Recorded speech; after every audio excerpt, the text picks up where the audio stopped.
Meghan Markle, a smart, driven and outspoken royal.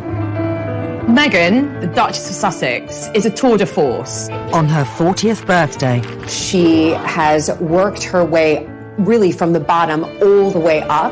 From an early age, she set about making her mark on the world and appeared in this remarkable television interview on the Nickelodeon channel. Write letters and send them to the right people, and you can really make a difference. In 2018, she shook up the British royal family by marrying the nation's favourite prince. I think she saw herself as an equal to everyone in the royal family, and I think that she made that quite apparent. But she left almost as quickly as she arrived. She thought, I really don't think I want to keep doing this if it has to be done in the way the royal family want me to do it. Famously, Meghan has not been afraid to speak her truth. She found that she was constrained by traditional royal protocol, and it was made out that she was this very difficult figure behind closed doors. Critics believe she's turned Prince Harry against his family, and that history is repeating itself. Immediately, comparisons began to be made with Wallis Simpson, another American divorcee. Celebrating a milestone birthday on the other side of the Atlantic, what does Meghan's future hold? Meghan has always had political aspirations. In fact, friends have said she always wanted to be in the White House. And how will she come to reflect on the choices that she's made? She thought when she entered the royal family, she could shake them up and they would love it. Saturday, 19th of May, 2018. A glorious day in Windsor, when the nation was united in celebration as American mixed-race divorcee Meghan Markle married Prince Harry and became part of the British royal family. Meghan, being a strong, independent career woman, signalled a new era for the British monarchy. I think everybody was expecting Meghan to really change the royal family and very much modernize it. And this was incredibly exciting because people who had always looked at the royal family and thought, they don't represent me, suddenly looked at Meghan and thought, I can see myself in her. She represents me. It did feel like there was a possibility for positive change. I think that so many people were excited to see a woman of color marrying into the royal family. So I think that everyone did think it was a new day in the idea of equality. Britain has, I think, this very uncomfortable history with its empire, and I think she was going to be the face of a multiracial Commonwealth moving forward together, and that's something that they hadn't been able to do before really very well. The royal family wanted to capitalize on Meghan's outspoken, articulate nature. And Good evening. That doesn't feel like Meghan was known for championing women's rights. In 2015, she became a UN advocate. And when she appeared at their women's conference in New York, she gave a rousing speech. I am proud to be a woman and a feminist. After she joined the royal family, the palace was quick to acknowledge this, and Meghan was allowed to declare herself a proud feminist on the official royal website. The royal family were very pleased that they could present Meghan as an ardent feminist because it looked really good for the royal family. It soon backfired. The thing is, this was someone who wanted to be a feminist on her own terms. She was a maverick, and it's very difficult to be a maverick in the royal family. I think all those positive attributes that Meghan has meant that she was not willing to listen and she was not willing to learn. She wanted to do everything herself. Within just 18 months of the wedding in May 2018, Meghan's independent and outspoken nature, that was once championed by the monarchy, had seriously clashed with its protocol. And by January 2020, she had left both the royal family and the country, taking Prince Harry with her. It always was going to be a difficult transition to become a member of the royal family where you can't speak your opinion. Where once she united people by joining the royal family, Meghan's choice to quit along with Harry seemed to divide the nation. It all becomes very personal. It's all about Meghan the diva. Meghan wanting things her way or no way. Meghan completely misread what it would be like to become a member of the royal family. Her friends had said to her, do you realise what you're getting into? The press will never leave you alone. And I Because she's this very confident, dynamic, forceful woman, she thought, I can cope with it. Meghan's decision to air her grievances to Oprah Winfrey added fuel to the fire. You really are having a baby. One of her motivations for going public on Oprah was to try and force change. The Oprah interview was kind of the apotheosis of all of that, because she effectively was saying, if you're not listening to me when I talk to you privately and nothing changes, I'm going to press the nuclear button and go public. I mean, that's the sad irony of the last 4 years, is I've advocated for so long for women to use their voice, and then I was silent. Were you silent or were you silenced? Any of us imagine Camilla or Kate saying, I'm going to give you my truth. It's just a grandiose way of saying my opinion. What's very interesting to me is the reception of Meghan in the US versus the UK. The Oprah Winfrey interview had public support from people like Beyonce and Joe Biden, the president, to say he supported it. Americans perceive Meghan Markle as a victim of racism. And Brits perceive Meghan Markle as a climber, as a narcissist, as almost a kidnapper of Prince Harry. The frank interview with Oprah revealed a number of reasons why Meghan had decided to leave the royal family with Harry. So were you thinking of harming yourself? Were you having suicidal thoughts? Yes, this was very, very clear. Wow. Very clear and very scary. And, I didn't know who to even turn to in that. When she talked about the fact that she had suicidal ideations, the pressure had got so bad that she felt she couldn't go on anymore. When she was pregnant with her firstborn child, I mean, that's just horrendous, to be in that place where you just feel you cannot go on anymore. I felt very, very sorry for her.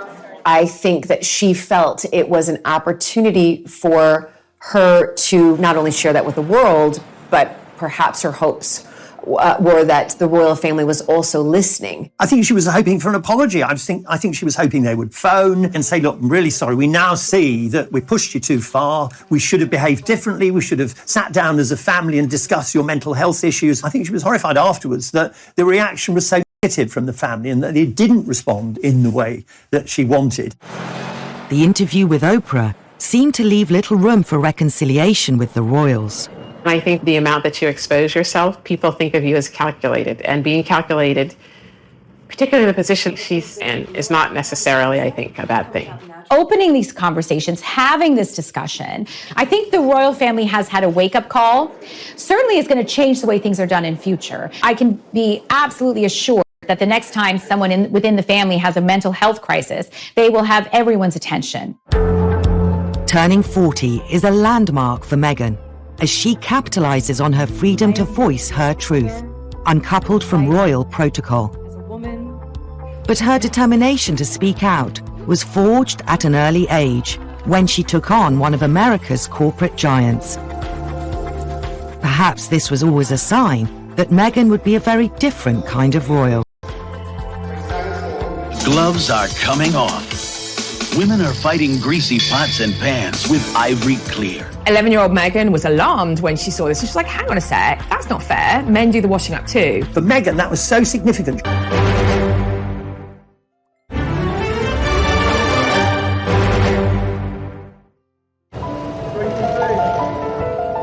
As Meghan Markle reaches her 40th birthday, her relationship with the royals has divided the nation. Perhaps it's no surprise.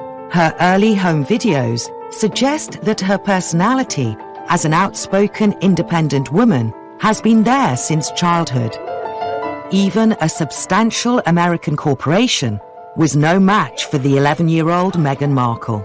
Meghan had her first success in challenging sexist behaviour. There was an advert for washing up liquid, and the tagline was, "Women are fighting greasy pots and pans." The gloves are coming off. Women are fighting greasy pots and pans with Ivory Clear. 11-year-old Meghan was alarmed when she saw this. She was like, hang on a sec, that's not fair. Men do the washing up too. So she wrote to Procter & Gamble and said, this isn't fair. Can we get it changed to people? Why shouldn't it just be everybody should be using these cleaning products? Now, don't put the woman in the box that she's just, a stay-at-home housewife. She also contacted even Hillary Clinton who at the time was First Lady. And they changed it to People Are Fighting Greasy Pots and Pans. She was interviewed by Nickelodeon News and became quite the star. If you see something that you don't like or offended by on television or any other place, write letters and send them to the right people, and you can really make a difference. You can kind of see her, like the first kind of taste for stardom, maybe. I mean, although you look at her and she's just such a really serious, solemn schoolgirl who was standing up for what she thought right. And I think that shaped a young Meghan to become the woman that she is now, someone who is used to getting what she wants, someone who is used to speaking out for what's wrong and speaking up for what's right. For Meghan, that was so significant. She thought, I'm a little girl, nobody knows who I am, and the world has changed as a result of my actions. That has stamped her for life. Meghan was born Rachel Meghan Markle on the 4th of August, 1981. And she grew up in Los Angeles with her mother Doria and father Thomas. Both parents were influential in moulding Meghan into the determined woman she is today. But it was her mother who had the most impact. Doria was quite free-spirited, was also a very practiced yoga teacher, as well as a social worker. And so that kind of ethos of helping others was manifest from Meghan in an early age. Doria pushed this idea from Meghan's earliest years that you can do, if you believe in yourself and you work hard and you're really determined, you can do whatever you want. Principle for Meghan's whole life. But the American dream of being able to achieve anything you want is not top of the priority list for the British royal family, which brought Meghan into conflict with them. You can't really be anything you want to be or do anything you want to do or say anything you want to say. Your duty is to the Queen. And I think that's very difficult for somebody like Meghan to switch that American dream, if you like, off and be told, right, so now you just have to do what we say. Difficult. As she grew older, Meghan's nature was shaped more and more by her experiences of the world. When she's growing up, she's also exposed to international issues of poverty and deprivation. Her mother takes her, for instance, to Jamaica and to Mexico when she's still quite young. And there, Meghan sees for herself the poverty on the streets, the inequality. I think she began very quickly to think, I can do a lot of good. All Meghan's talk about wanting to help the underprivileged stems from these trips around the world where she saw the underprivileged at a very impressionable age. She also volunteered at a soup kitchen in Los Angeles, and Doria brought her daughter up to always ask what she could do for other people. Rather remarkable in terms of her devotion to public causes, what she thinks is wrong. And from a very young age, she's encouraged to stand up for her beliefs. Her father, Thomas Markle, worked in the TV business and was a successful lighting director on the Emmy Award-winning sitcom Married with Children. It was Thomas who encouraged Meghan to take up acting, and she was an extra in this episode set at a school disco. Hey, listen, Kelly gets that jeans gig and we'll call it even. Nah, it's okay. She was the apple of his eye, and they were very, very happy. Even when he and Doria separated, they kept on very good terms for the sake of Meghan. And in fact, Meghan lived with her father, Tom, for a number of her teenage years. He paid for her to go through private primary and then private secondary school. He also helped pay for her to go to university. In 2003, Meghan graduated from one of the leading universities in America, Northwestern in Chicago, with a bachelor's degree in theatre and international relations. Then she turned her attention to acting. After a series of small parts, in 2011, she landed a significant role in a glossy new law drama, Suits. Her character, Rachel Zane, featured in the first 7 seasons of the show, which went on to take control of everything she did.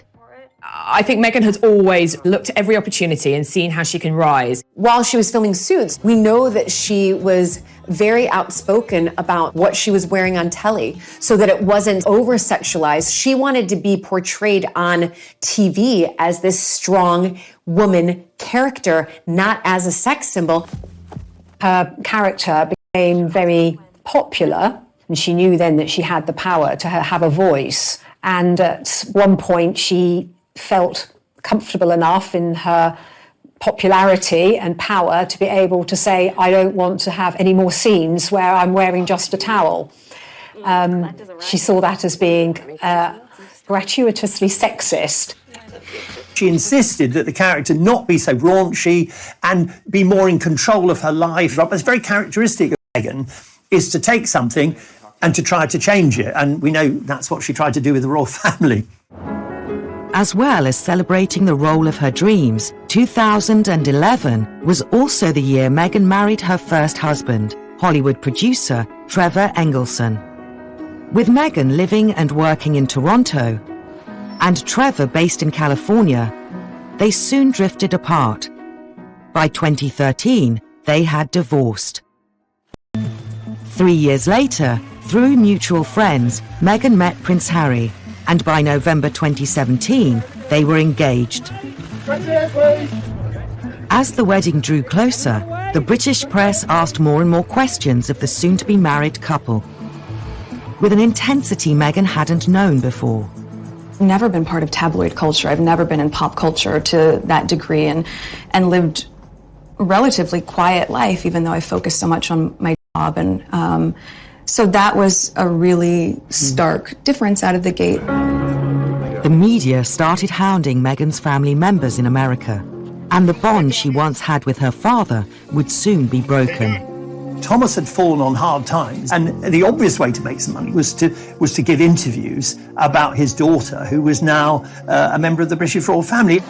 He had been asked not to take part in any press interviews, but then he went against her wishes and did so. But it was Thomas Markle's decision to collaborate with a journalist that caused the biggest controversy. Thomas Markle fakes these photographs of him studying the history of Britain and the royal family, and it was all staged. And can you imagine, you're over here without your family, expecting them to come over for the wedding, and in the meantime, they're making money. Thomas Markle appeared on ITV's breakfast show Good Morning Britain to give a spirited defense of his reason for staging the photos. I didn't do this for money. I did this to change my image. For 1 whole year, I was presented as a hermit living and hiding out in Mexico. I was looking to change my image, and obviously that was a mistake. It went wrong. He probably didn't really understand what he was doing. He probably didn't know that much about royal protocol, and he's an American, totally different mindset. But it wasn't just her father selling stories. Meghan's half-siblings were also accused of selling out. Her half-sister Samantha took a more brash approach when she appeared on Good Morning Britain. Let's face it, we all have to survive. Money makes the world go round. So if you want to call that cashing in, that's fine. But And then you see them going on one newscast after another. I mean, imagine, rather than the celebrations of, the lead up to the wedding, it was all about her family members attacking her. It's very, very difficult to have people turn on you and negative things being said about you. So I feel very sorry for her. And I think that's a very tough road to be in, because you expect your parents to be supportive of you and to be your rocks rather than to be your detractors. It was reported that Meghan felt betrayed.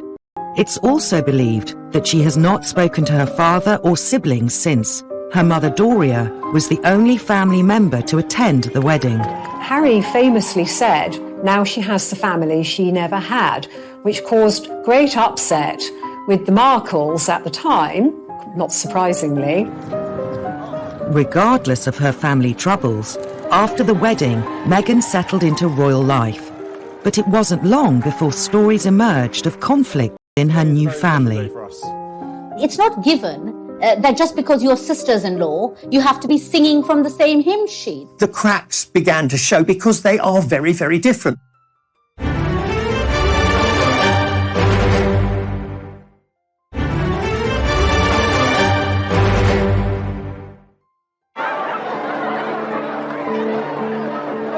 Meghan Markle is celebrating her 40th birthday. The 3 years since her wedding have seen a seismic shift in her circumstances. Back in 2018, Meghan and Prince Harry, along with her brother and sister-in-law, the Duke and Duchess of Cambridge, were thought of as the Fab Four, a forward-thinking team who would be the future of the modern monarchy. Leading the charge were Meghan and Kate Middleton, who on the surface appeared to be best of friends. Kensington Palace, of course they'd be besties. And actually, that's also what Meghan felt. She confided in a number of her friends that she hoped that Kate would help her adjust to royal life. But the cracks started to show pretty early on. Behind the scenes, Meghan was feeling a bit rebuffed. I'm not sure whether Kate ever realised. William had said to Harry before they got engaged, no need to rush this. You know, you've got all the time in the world. You don't know her that well. And I think that set the seeds. Meghan and Kate initially, they got on very well. But they are very, very different. Kate wants to do things quietly. She wants to obey the rules. She takes advice. Meghan is a much more strident character who wants to do things her way. So this caused a rift. It's not given that just because you're sisters-in-law, you have to become very close very quickly, or that you have to be singing from the same hymn sheet. In November 2018, a story emerged that claimed Meghan and Kate had fallen out during the build-up to Meghan and Harry's wedding.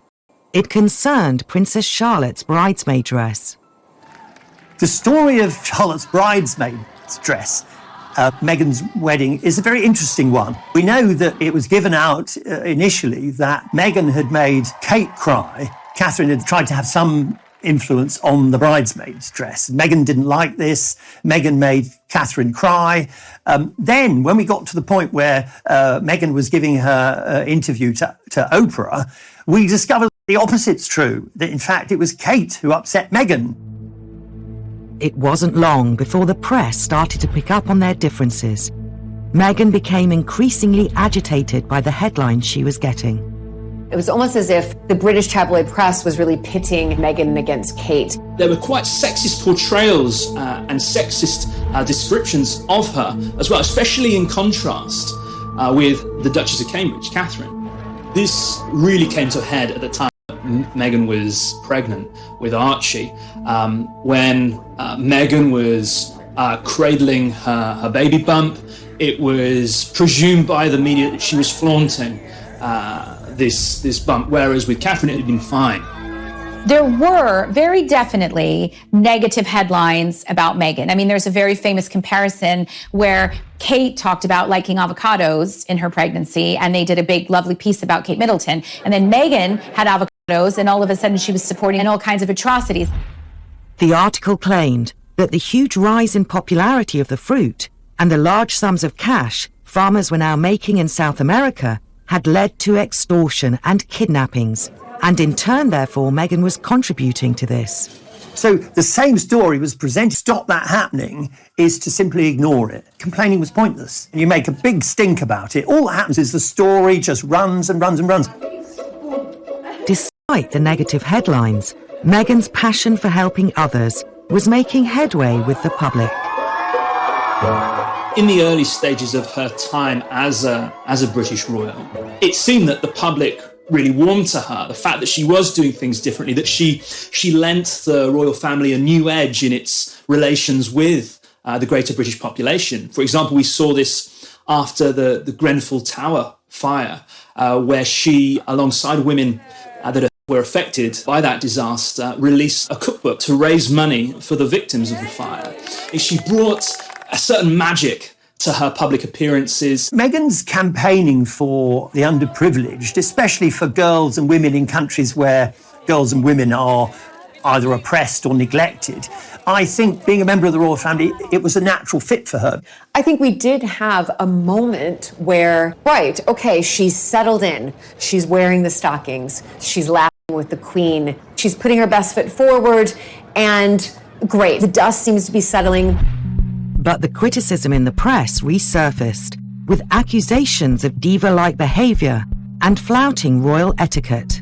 Initially, it was for relatively harmless, very small things. For example, she broke protocol by walking ahead of Harry at one event. It was almost as if everything that Meghan did was magnified to the point if she opened up a car door for herself, it was like, oh my gosh, she's a real feminist. She's not following royal protocol and having somebody else open the door for her. She would have thought, well, these are just stuffy little pointless rules that the royal family have. She'd have just thought, well, why can't I open my own car door? What on earth's thing to make a fuss about? In some ways, Meghan's wish or insistence to do things her own way highlighted how stuffy and out of touch the royal family are. She found that she was constrained by traditional royal protocol and that she couldn't do things in the way that she'd hoped to. And it was made out that she was this very difficult figure behind closed doors. So I think it was the perception around it of this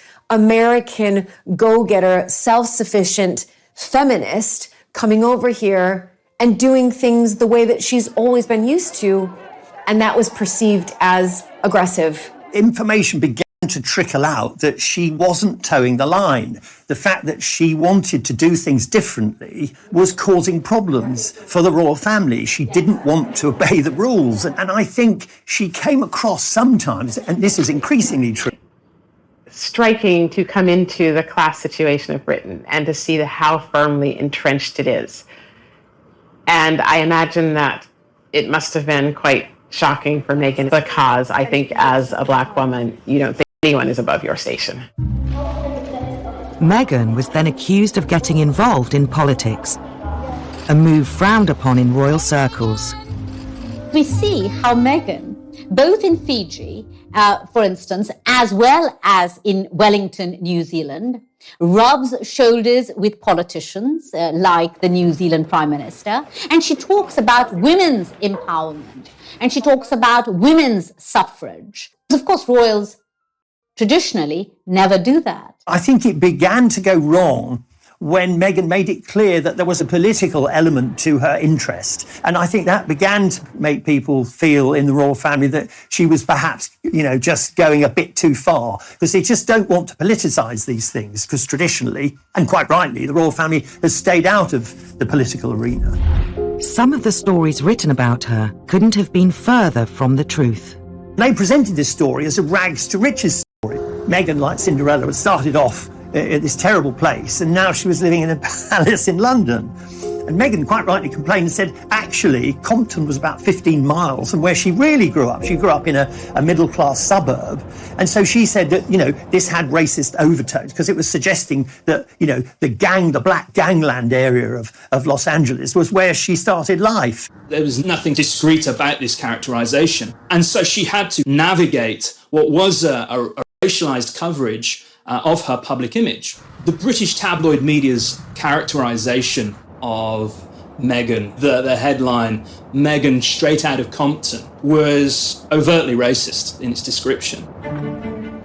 Despite the negative press coverage throughout the winter of 2018 and early 2019, Meghan was still well thought of by the public.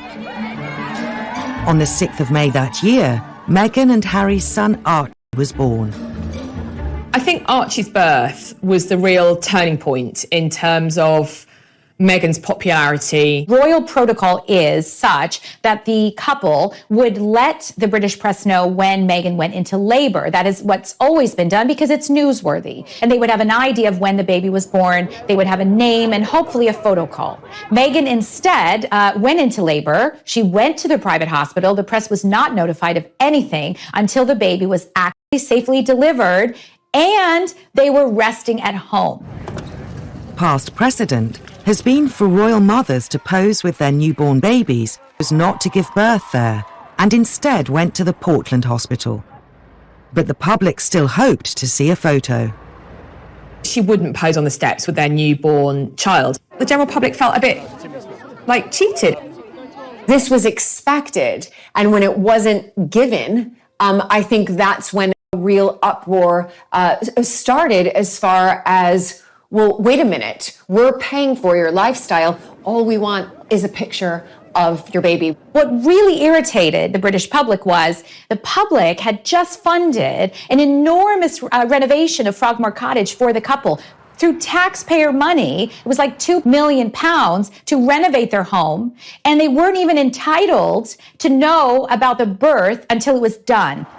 Meghan said She was never asked for a photo when they left the hospital. But 2 days after giving birth, the world did finally get to meet baby Archie.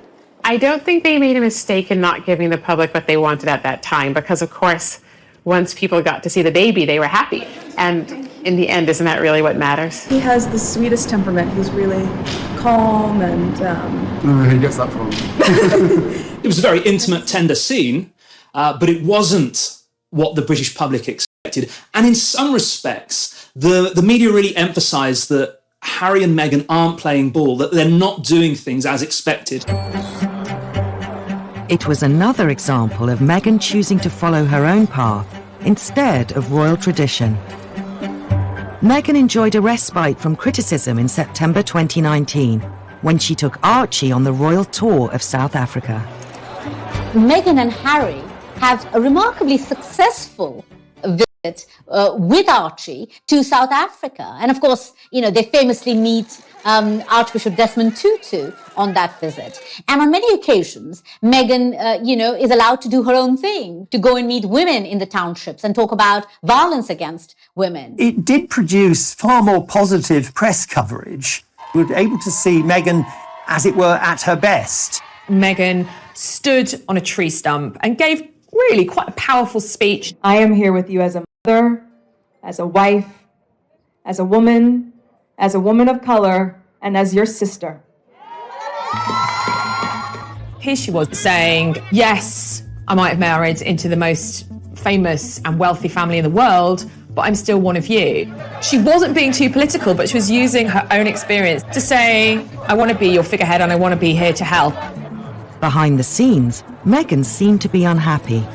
The signs of strain were first visible during an interview she gave midway through the tour. She was obviously quite... Thank you for asking, because not many people have asked if I'm okay.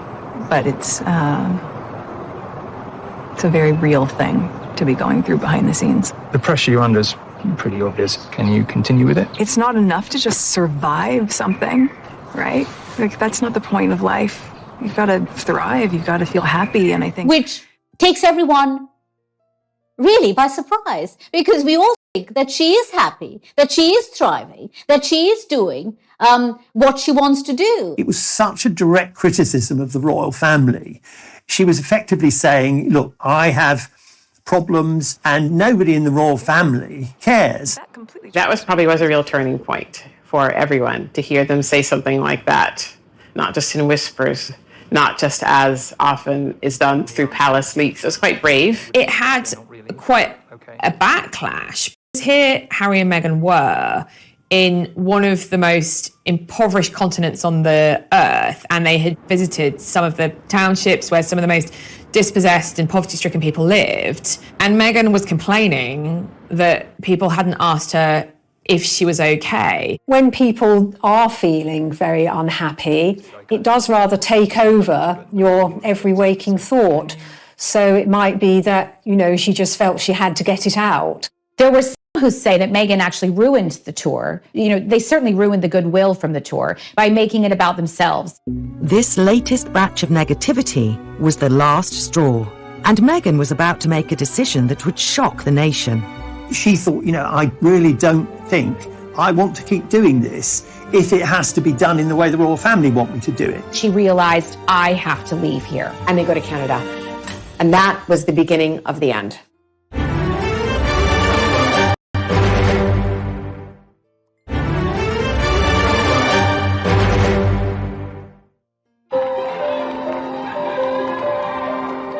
When it became clear that Meghan's personality might not be compatible with the British royal family, her only option seemed to be a break with tradition. This wasn't the first time an American divorcee rocked the British monarchy by seeming to steal away a beloved royal. The appearance of Wallis Simpson on the arm of King Edward VIII in the 1930s led to his abdication, as he chose love over duty. Royal watchers believe that Meghan's relationship with Harry could be a case of history repeating itself. When an American divorcee arrived on the royal scene in the 21st century, immediately comparisons began to be made with Wallis Simpson, another American twice divorced by the time she married Edward VIII. And Wallis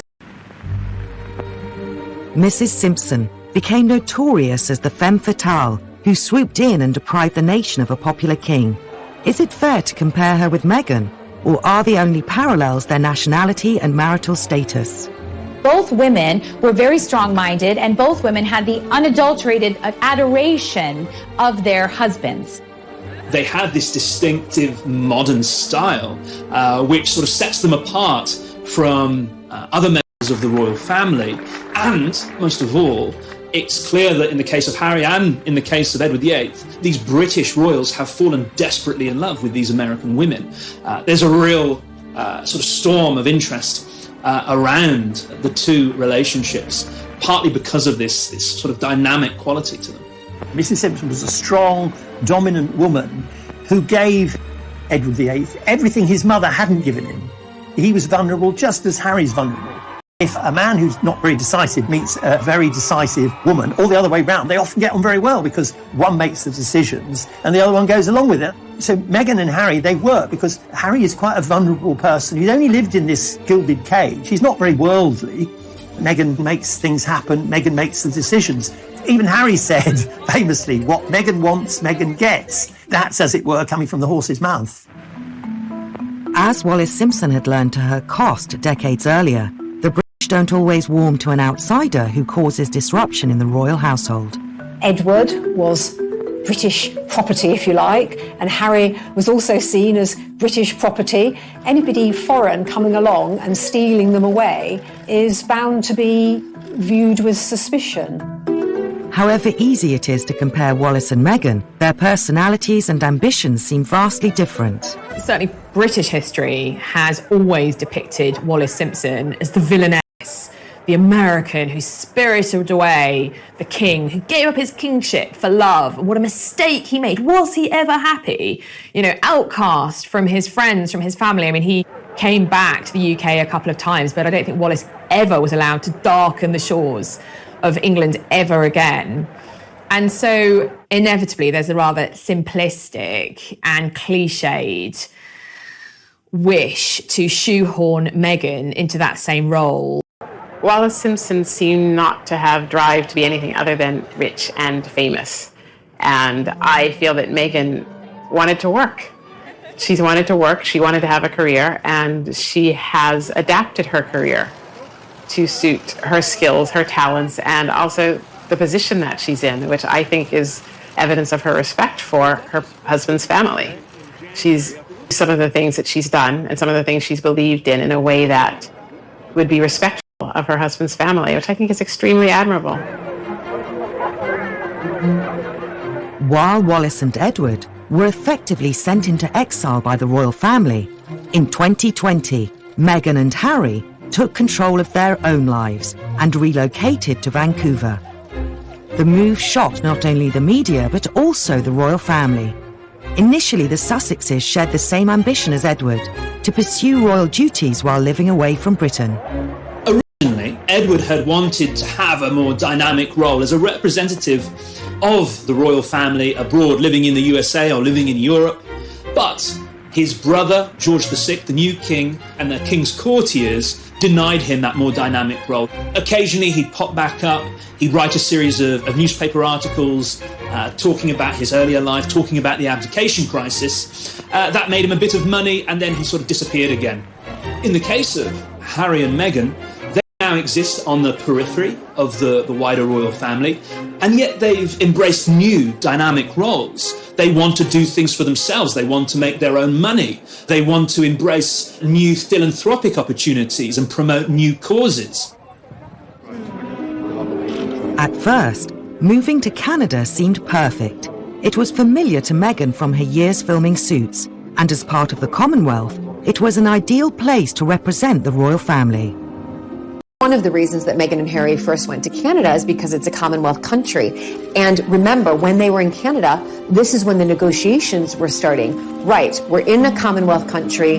We want to make this work. We want our privacy.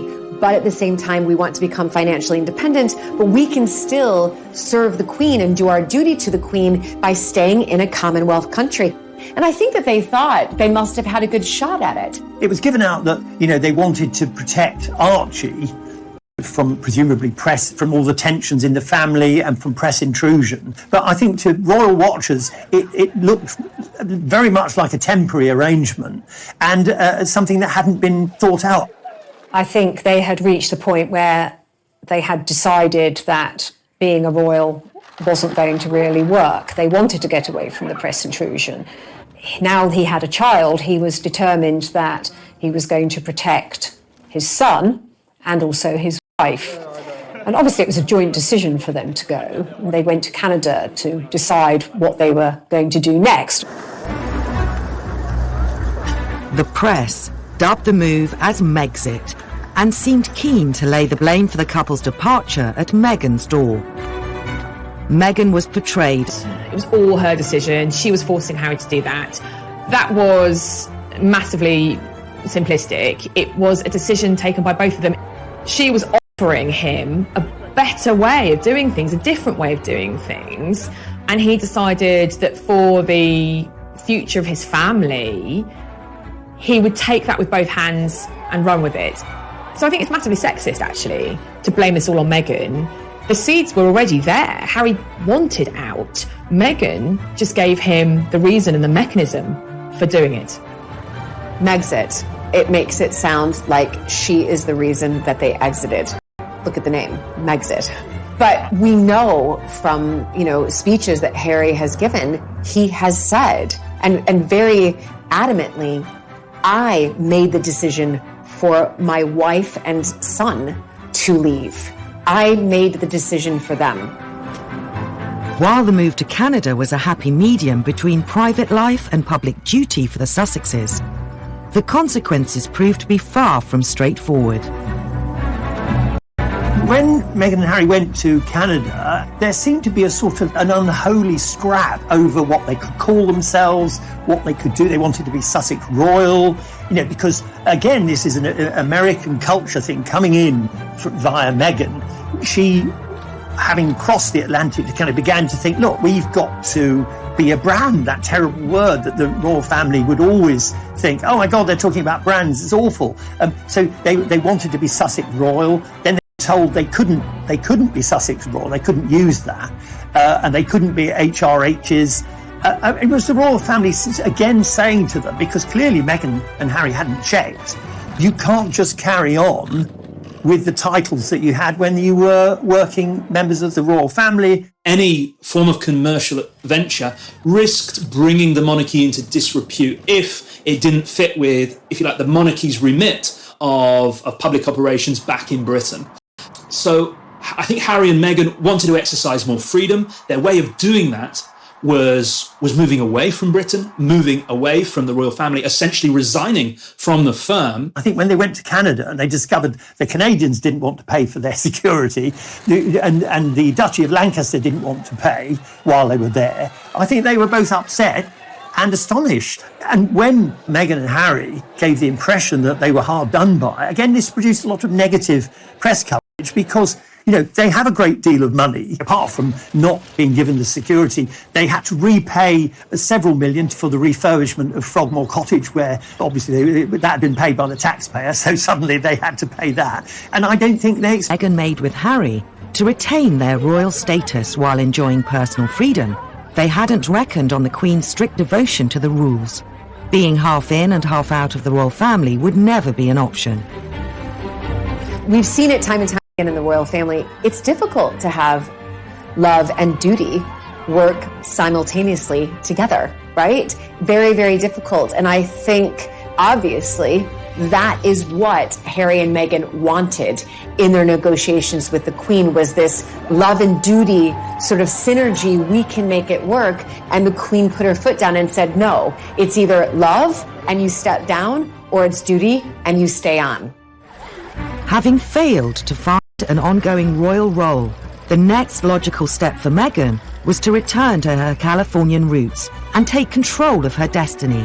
Yet her next move with Harry caused an outcry almost never seen in the history of the monarchy.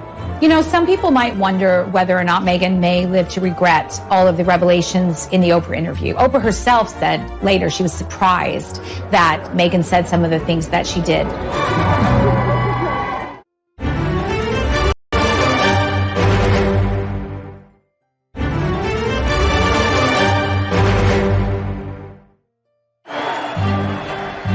After a few short, turbulent months in Canada, it was time for the Sussexes to regroup and start again. Returning to the UK was impossible. The obvious location to settle was California, the place Meghan knows best, free from the shackles of duty. Here she could use all her contacts and media know-how to turn the Sussexes from exiled royals into a successful and profitable brand. America welcomed the Sussexes with open arms.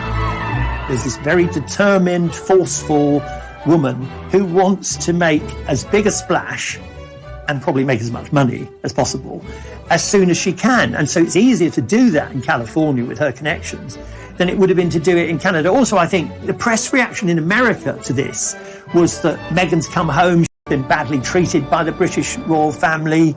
I think she's got a lot, it's a much more positive coverage, not universally so. I think some sections of American society thought she couldn't hack it, and that's why she's gone back. So I think it's a slightly mixed picture. Many people who, in particular in America, who are royalists, they would have always wanted, especially one of Princess Diana's sons, to actually live there. So this isn't just any royal. This is Princess Diana's son. She was on the cover of People magazine 57 times, right? The most out of any other person in the world. So his American wife, his half American, half British son, in one sense was just like too good to be true. No time was wasted in striking new deals and branching out into previously forbidden territory. But they now faced competition from the myriad of Hollywood A-listers with causes to promote. So Meghan and Harry have been busy since they moved to California. They've struck a number of deals. We know Netflix, they had a podcast, a deal with Spotify. Meghan's had a children's book released. Harry's taken on a job in mental health, sort of coaching at a big startup in the Silicon Valley. They have done a lot of things. However, none of them will ever have the attention of the world the way, say, their tour of South Africa did, the way, say, their wedding did. They will not be meeting with of state. They will not be having a global platform from which to have a voice. Yes, they have a charitable foundation, but so do a lot of celebrities. And they're now celebrities. There is no way that they won't have keenly felt the difference between being a celebrity and being a royal. They're not in the same league. The glare of publicity was still firmly trained on the former royals, at a level far greater than Meghan would have experienced during her acting career. Because of the royal brand, they can get all these multi-million-dollar deals. But the problem with that is that they have to keep reminding everyone that they're royal. And to do so, that means giving more and more away. They have to talk about more private moments. Harry and Meghan have consistently argued that they don't have sufficient privacy, that their lives are difficult and burdensome because of the glare of the media's limelight. Then they go to the US, this narrative continues until they suddenly open up about everything by agreeing to an interview with Oprah Winfrey. And suddenly this idea of privacy completely goes out of the window. They are instead opening up very publicly, in the most public of fora, knowing that millions of people around the world are going to tune in to see and get a glimpse of the inside story behind Harry and Meghan's separation from the House of Windsor. Any hope of living a quiet life ended in March 2021. In the now infamous Oprah Winfrey interview, Meghan made shocking claims of being silenced by the royal institution. There was something Oprah said which I found absolutely astonishing in the interview. She asked Meghan, were you silent or were you silenced? Were you told to keep silent? How were you told to handle tabloids or gossip? Were you told to say nothing? Everyone in my world was given very clear directive from the moment the world knew Harry and I were dating. But what I want to say about that is anyone who knows anything about the royal history, all the royals are silenced. None of them can say what they think. They can't go meet some head of state and then later say, I didn't like him.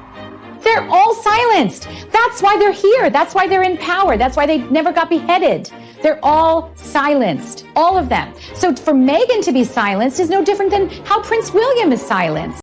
Why is it okay for them not to be able to express an opinion, but not for her? It's difficult to really pinpoint why they did it. But I think one of the main reasons that most people can agree on is that they're angry. They're angry at the royal family and how Meghan was treated. And that's all coming out even after the Oprah interview. You know, some people might wonder whether or not Meghan may live to regret all the revelations in the Oprah interview. Oprah herself said later she was surprised that Meghan said some of the things that she did. I think the problem for Meghan was she was angry, she's upset. I think she thought when she entered the royal family, she could shake them up and they would love it. They would do things Meghan's way. And when that didn't happen, you know, and she came up against what she sees as the forces of reaction, it made her so upset that that interview was her way. And I think it was the only way she could see to get her revenge and put the case as she saw it. I think later on she'll think, you know, I shouldn't have burnt my bridges to that extent. I mean, don't forget, the only member of family that she really sees is her mother, Doria. She doesn't see any of her father's family. And Archie and Lilibet, grow up without seeing any of their cousins. I think perhaps she may regret being quite so public with that Oprah interview because that is there for posterity. That is there forever. Despite the damage caused to their family ties, there are glimmers of hope for a reconciliation. If in 10 years' time, we have a change of regime, we've got King Charles, the relationship between Meghan and Charles was once so good. I mean, Charles adored her. They had a lot in common, art, music. She used to go around to Clarence's house to have effectively history lessons with Charles on the history of the royal family. Both Meghan and Charles really enjoyed that. Charles is a real passionate historian. Meghan thirsts for knowledge. They had a really good relationship. Now that relationship's pretty much in tatters.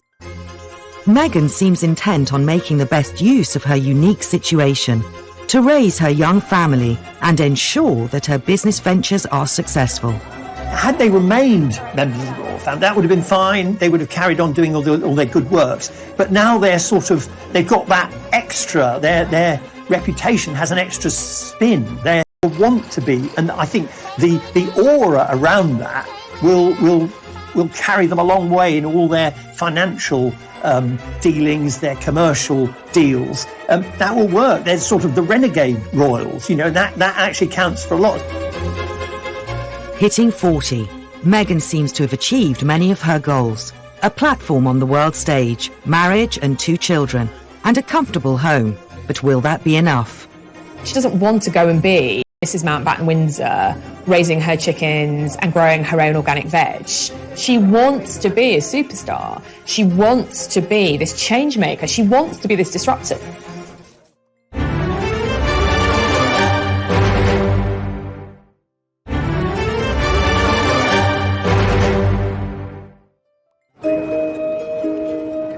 Now 40, Meghan's impact on the way we view the royal family remains a topic of intense scrutiny. Recent royal events mean there could be opportunities to reconcile the Sussexes with the Windsors. Since the death of Prince Philip, there has been a lot of media speculation, as we might have expected, about whether there could be some form of reconciliation between the Sussexes on the one hand and the rest of the family. And we kind of got a flavour of that when Harry travelled back to Britain for his grandfather's funeral. And we saw something very similar with the recent birth of Harry and Meghan's second child, Lilibet. Whether that happy family event might be the opportunity, might provide the window for some form of reconciliation. As yet, the jury is out. Meghan's royal in-laws aren't the only people with whom relations are strained. Given the emphasis that Meghan and Harry have always placed on the importance of a loving family structure, I think it's really unfortunate that Meghan's own relationships, particularly with her father and his side of the family, seem to have really broken down. But there is some hope now that she is back home, as it were, in California, and he's not too far away physically, that after the pandemic, maybe the two can meet and try and make their relationship work. If not for themselves, then certainly for both Lilibet and Archie. Why wouldn't you want to work on reconciling with your family? Because, you know, at the end of the day, family is, in one sense, it can be your real stability, and it's what we all, at the end of the day, come back to. We do. We always come back to our family. For all of the controversy, a time may come again when, rather than the villainess of the story, Meghan will continually be, in some sections of the public consciousness and the media, be portrayed as this kind of villain who has taken Harry away. I personally think that's too simplistic. I think that Meghan and Harry were very unhappy in their life, and so they wanted to make the change to make a more positive change. I think the problem for Meghan is that they complained about intrusion, about privacy, but actually she didn't want a quiet life. She doesn't want to go and be Mrs. Mountbatten Windsor, raising her chickens and growing her own organic veg. She wants to be a superstar. She wants to be this change maker. She wants to be this disruptor. So to do that, you have to have a very high public profile. And to have that public profile, you have to trade in on those royal connections. And to do that will mean that she will alienate her in-laws even more. There's very little question in my mind that Meghan will be viewed as a villain. What you have to understand is that the British public really loves Harry. They don't want to see Harry as a betrayer. It's far easier to blame this other woman who's a foreigner, but a lot of people still believe that Harry will come back. A lot of people in the UK believe that Meghan and Harry will not be together in 10 years, and Harry will make his way back home.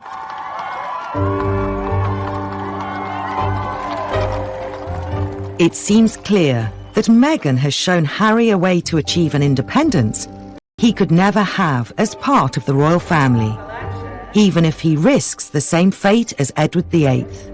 Meghan has given Harry the sort of freedom he probably never imagined that he would be able to enjoy. But I think when the novelty wears off and he realises that, as his great-great-uncle Edward VIII realised, that he will be a lost soul.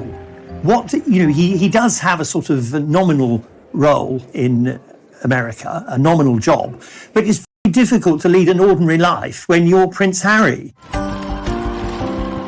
As Meghan turns 40, despite all the criticism, her impact as a modern independent woman during her short time in the royal family is certain to have a lasting legacy. She's a strong woman who has made her own career. She's self-made, and she always had a philanthropic bent and an activist bent, and I think that's always admirable. She's a deeply impressive woman. When I met her, I really liked her. She is funny, smart, witty, incredibly glamorous, self-effacing, kind. She's all of those things. And she is, in some ways, a great role model for young women, and as a career way that anyone ever thought. One of the most positive outcomes of this whole Meghan, Harry divorce, as it were, from the royal family could be that the institution of the monarchy now takes a really close, hard look at many of the issues that have been highlighted recently about, the role of women, about being given freedom, about equality, and so on, and also about, of course, race.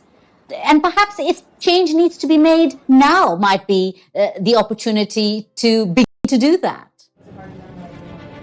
Meghan seems destined to continue her path as a force for change. The true extent of her powers remains to be seen, but there seems to be no doubt that the sky is the limit.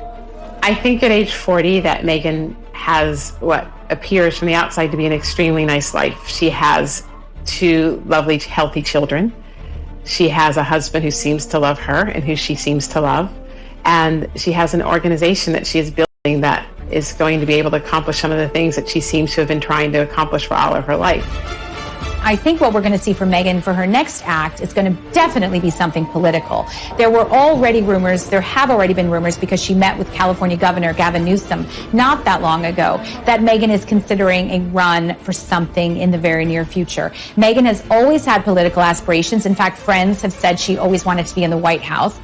She's in her happy environment, an environment she knows really well. I think her determination that goes all the way back to her extraordinary childhood where she was able to persuade a huge company to change its policy, that's carried her through to age 40, and it will carry her through for many more years, because I think she sincerely believes that she can make a difference to people who are not in the sort of privileged position she finds herself in.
After she joined the royal family, the palace was quick to acknowledge this, and Meghan was allowed to declare herself a proud feminist on the official royal website. The royal family were very pleased that they could present Meghan as an ardent feminist because it looked really good for the royal family.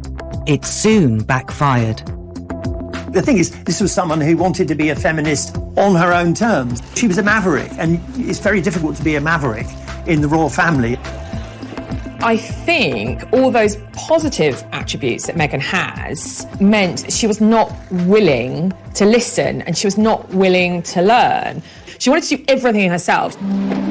Within just 18 months of the wedding in May 2018, Meghan's independent and outspoken nature that was once championed by the monarchy had serious